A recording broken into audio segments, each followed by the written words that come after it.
ছাত্র জনতার তোপের মুখে পড়ে গেল 5ই আগস্ট পদত্যাগ করে দেশ ছেড়েছেন শেখ হাসিনা। তার এই পদত্যাগে উল্লাসে মেতে উঠেছেন দেশের সব শ্রেণী পেশার মানুষ। তবে এর মধ্যে দেশের বিভিন্ন সেক্টর পুনরায় অস্থিতিশীল করতে একটি চক্র লুটপাট এবং হামলা অব্যাহত রেখেছে। দেশের সিনেমা হল, সংস্কৃতি অঙ্গনের বিভিন্ন স্থাপনা নষ্ট করতে তারা তৎপর হয়েছে। ভাঙতে দেখা গেছে বিভিন্ন ভাস্কর্য।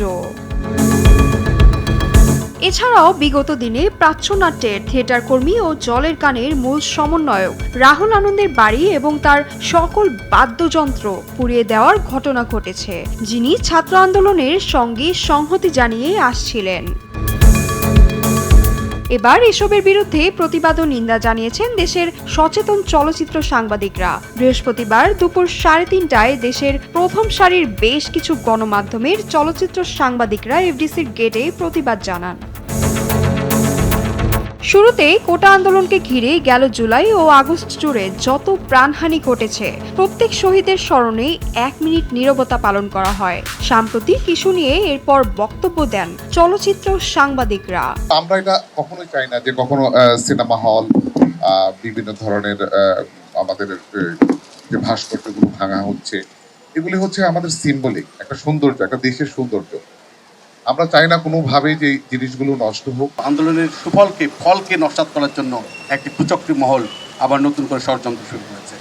তারা আমাদের সংস্কৃতির উপর হাত তুলেছে, আমাদের সংস্কৃতিকে ধ্বংস করার পায়তারা চলছে। আমাদের সংস্কৃতির উপর আঘাতে এসেছে বলেই আমরা এখানে আজকে দাঁড়িয়েছি।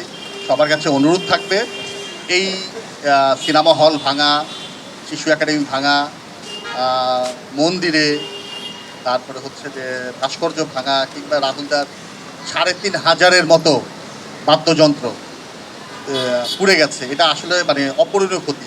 রাহুল আনন্দ জলের গানে মঞ্চকর্মী, তিনি কিন্তু আমি নিজে দেখেছি এই বৈষম্য বিরোধী ছাত্র আন্দোলনের সঙ্গে মাঠে ছিলেন। তার শত শত বাদ্যযন্ত্র পুড়িয়ে দেওয়া হয়েছে। এছাড়াও সাংবাদিকরা বলেন, আমরা একটি বৈষম্যহীন বাংলাদেশ দেখতে চাই, যেখানে সাম্য, মানবিক মর্যাদা ও সামাজিক ন্যায় বিচার হবে রাষ্ট্র পরিচালনার মূলনীতি। স্বাধীনতার স্বাদ পাওয়ার সাথে সাথেই কিছু কুচক্রী মহল সেগুলোকে ক্ষুণ্ণ করার চেষ্টা করছে। আমরা দেখতে পাচ্ছি বিভিন্ন সিনেমা হল ভাঙচুর করা হচ্ছে এবং সংস্কৃতি অঙ্গনে বিভিন্ন ধরনের কুচক্রী মহল এগুলোকে ক্ষতিগ্রস্ত করার চেষ্টা করছে। মেহেরা রহমান, সিমরান, RTV।